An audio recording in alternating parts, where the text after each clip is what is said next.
Hello, Wayne here from Talk Cars. In this video we're going to be talking about some of the ways that people kill their cars. Now these are little things that a lot of people do to their cars, and I think if we're honest we've all done it at some point in our driving career. But they're things we need to be aware of, because if we're not, they're going to grow and cause untold problems and cost us a lot of money in the long run. Before we begin, we've got a small favour to ask. Please like and subscribe to our channel. It really helps us to get out there. So we get to hear about a lot of awkward conversations people have had with their mechanic.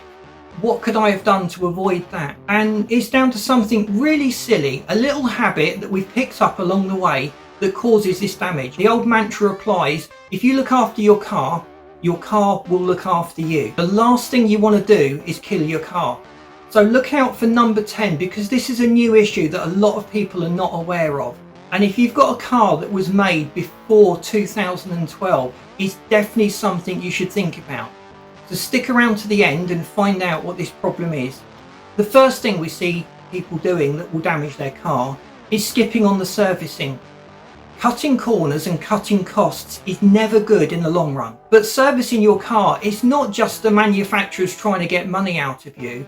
Engines work really hard, particularly the engine oil and the fluids that go through the engine. The coolant does more than just keep the engine cool. It's got a corrosion inhibitor in it that prevents a lot of corrosion building up in the engine. Now, I had a car and it did typically use about 1 litre of oil every 1,000 miles, which, although that seems extreme, it is fairly normal for that type of engine. Now, I knew that the engine took about 4.5 litres.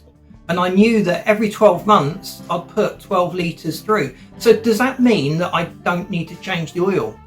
What happens is the oil collects all of the sludge and all of the deposits from the engine, all the acids build up from the combustion process. The nice slick parts of the oil that work really well tend to burn off and evaporate. That's what's going. So you're left with this treacle. So each time you add extra oil, you're just diluting up this treacle, and you're going to run into some pretty hefty costs. So never skimp on servicing. Don't buy cheap oil, and always keep the service intervals as or better than what the manufacturer is insisting. Some of these long life services of 24,000 miles, although technically it works, we would still recommend an annual service, particularly getting that oil changed regularly. So don't destroy your engine by just cheaping out on the servicing. It's a false economy. It'll cost you in the long run. So moving on to point 2, we're looking at tyre pressures. Now, why is this so important? Well, if your tyre pressures are too low, there's a lot of extra flexing and bending going on within the tyre. It'll be like the car dragging itself through treacle, so a lot of energy is being wasted. And that heat build-up in the tyre doesn't do the tyre any good. It's designed to run at a certain pressure. If you don't meet that certain pressure, then all sorts of deformities happen within the construction of the tyre. You start to see cracks appearing, and it's really not good. So check your tyre pressures regularly. Now, you can't check your tyre pressures by kicking them, and you can't check them by looking at them. The only way of being sure what your tyre pressure is to get a tyre pressure gauge and actually use that on the tyre. Moving on to the third one, how many people with a turbo in their car actually know to let the turbo cool down before shutting the engine off?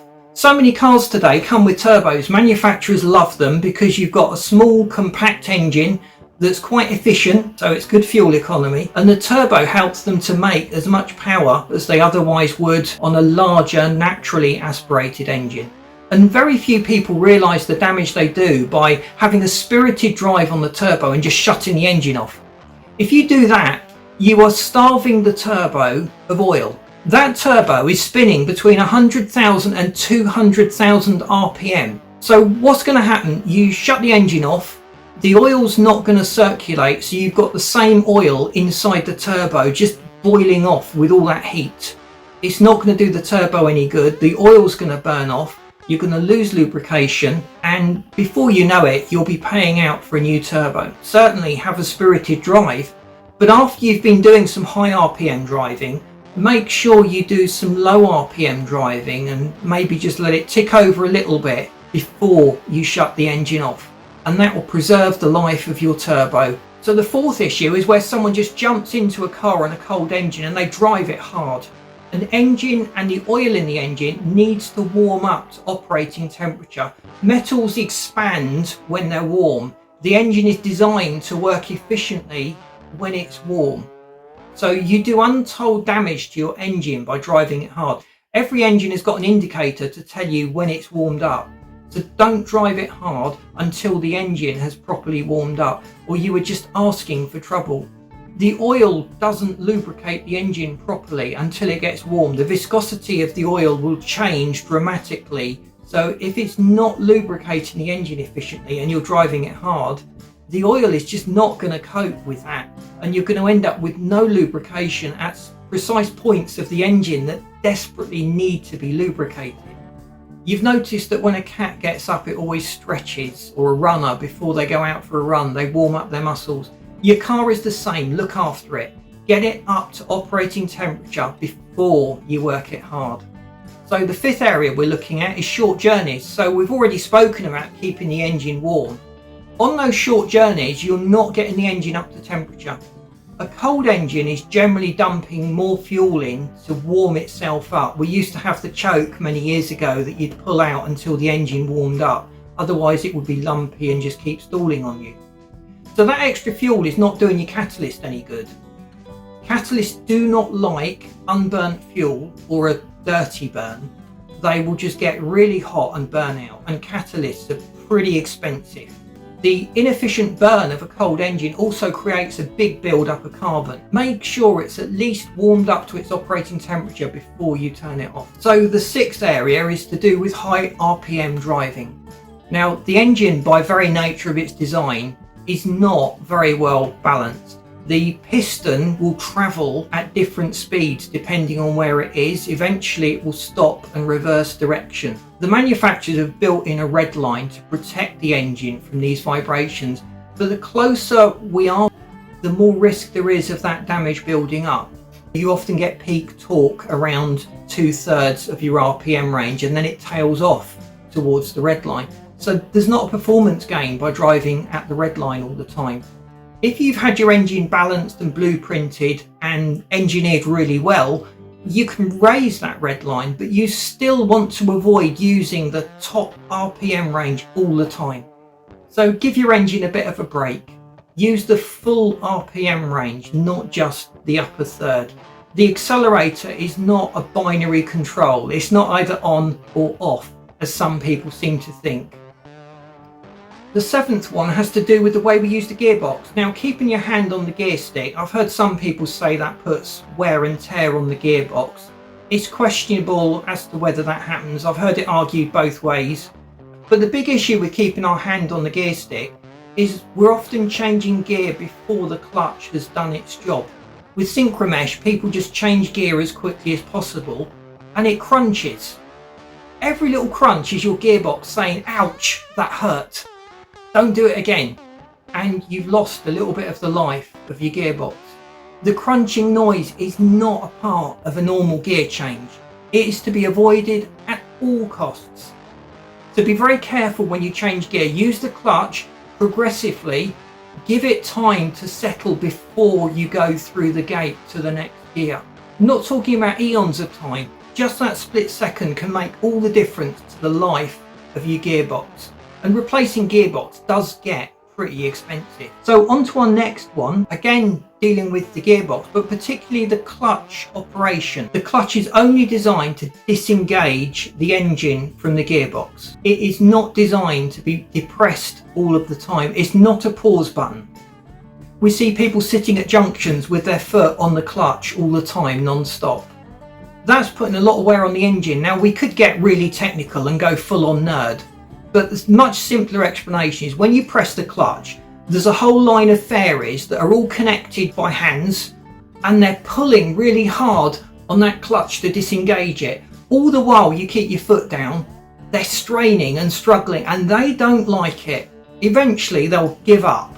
Your clutch cable, the release springs, all the mechanisms in the clutch are not designed to take constant load all the time. If you keep it down all the time, you're going to wear all of the mechanisms in the clutch, and that is an expensive repair that could be avoided. And holding the car at biting point is one of the worst things you can do. There's two friction surfaces that come together. So if you hold your car at biting point, those friction surfaces are not quite touching and they're rubbing. Think of all that heat building up inside the clutch. You're burning off that friction surface. And you could easily do 5 years of wear and tear on your clutch in a year. It's a lot more expensive if you start using your clutch just to hold the car in that position on a hill start. Use that clutch progressively and don't end up with these unnecessary bills. The ninth one is how we look after our car generally. Do we keep it waxed and washed? When we see a stone chip, do we fix it? Do we put touch-up paint on it? Or do we just let the rust settle in and create all sorts of problems? Bird strikes is another issue.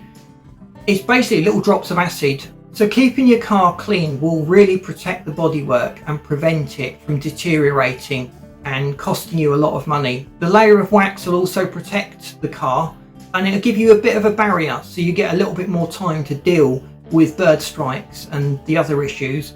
Parking under a tree is another one. The sap really gets into the paintwork and can cause all sorts of damage and problems. Now, the last one was the one that we said is an issue that a lot of people do not realise is the change that's coming toward the end of 2021 in UK, Europe and a lot of other countries, where ethanol is being added to the fuel. You've probably noticed on a lot of pumps you've got E5. That states that 5% of the fuel is ethanol. Ethanol you can get away with in such small quantities, but they're ramping that up to 10%, and a lot of older cars are not equipped for doing that. So if your car was made after 2011, it can run on E10 fuel without any problem. Now if your car was made after 1990, it might run okay. You need to get it checked, and pretty much every car made before 1990 will struggle to run on E10 fuel. The ethanol will degrade internal components of the engine and cause all sorts of problems. So make sure your car is designed for using E10 fuel. If it isn't, the only option really is to use E5, and it sounds like in a lot of countries that's going to mean buying the high octane fuels. You can run high octane fuel in a car designed for low octane. There will be no detriment at all to your car. You won't get a performance benefit from it. So we really hope that these 10 points have helped you. And if you think of any other problems that we've missed that we need to mention in a future item, please let us know in the comments. Don't forget to like and subscribe. It really helps us to get out there. Stay tuned to the channel. Please subscribe if you haven't done so already. We've got some really good money saving articles coming up and top tips on how to get the best performance out of your car. See you in the next video.